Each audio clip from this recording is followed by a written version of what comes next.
Ration দুর্নীতি ED পেটানোর পর এবার আরও বিস্ফোরক অভিযোগ তৃণমূল নেতা শেখ শাহজাহানের বিরুদ্ধে।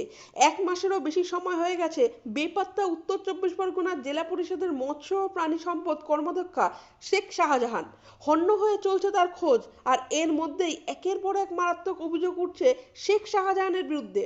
রেশন দুর্নীতির পর এবার তৃণমূল পার্টি অফিসের ভেতরেই ধর্ষণের অভিযোগ উঠল শেখ শাহজাহানের বিরুদ্ধে। এই অভিযোগ সামনে আসার পর থেকেই রীতিমতো শোরগোল পড়ে গেছে। ইতিমধ্যেই এই ঘটনার রাজ্যের ডিজিপি রাজীব কুমারের কাছে রিপোর্ট তলব করেছে জাতীয় মহিলা কমিশন। বেঁধে দেওয়া হয়েছে 48 ঘন্টার টাইট ডেডলাইন। আগামী দুদিনের মধ্যে রিপোর্ট জমা দেওয়ার নির্দেশ দিয়েছে মহিলা কমিশন। তৃণমূল নেতাদের বিরুদ্ধে লাগাতার অত্যাচারের অভিযোগ তুলে বুধবার থেকে রাস্তায় নেমেছে সন্দেশখালীর মানুষরা। দফায় দফায় উত্তপ্ত হয়ে ওঠে সন্দেশখালী। শনিবার নতুন করে ফের বিক্ষোভ দেখাতে শুরু করেন গ্রামের মহিলারা।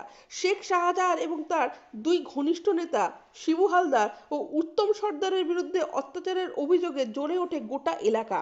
বিশাল পরিমাণ পুলিশ বাহিনী নামিয়েও পরিস্থিতি শান্ত করা যায়নি। জারি করে দেওয়া হয় 144 ধারা, বন্ধ করে রাখা হয় ইন্টারনেট পরিষেবাও।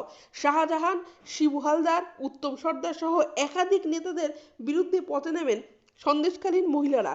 তাদের অভিযোগ, শেখ শাহজাহানের মতো গ্রামে এরকম আরও অনেক গুন্ডা রয়েছে যাদের অত্যাচারে এতদিন দেওয়ালে পিঠ ঠেকেছে গ্রামের মেয়েদের। বিস্ফোরক অভিযোগ তুলে মহিলারা বলেন, ওরা মেয়েদের কোনো সম্মান দেয়নি, মেয়েদের শেষ করে ফেলেছে।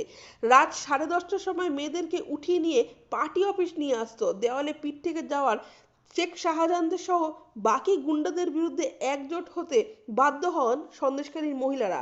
সন্দেশখালীর মহিলাদের ওপর অত্যাচারের ঘটনা সামনে আসতেই শোরগোল পড়ে গেছে। ইতিমধ্যেই এর বিরুদ্ধে বিক্ষোভ শুরু করেছে বিরোধীরা।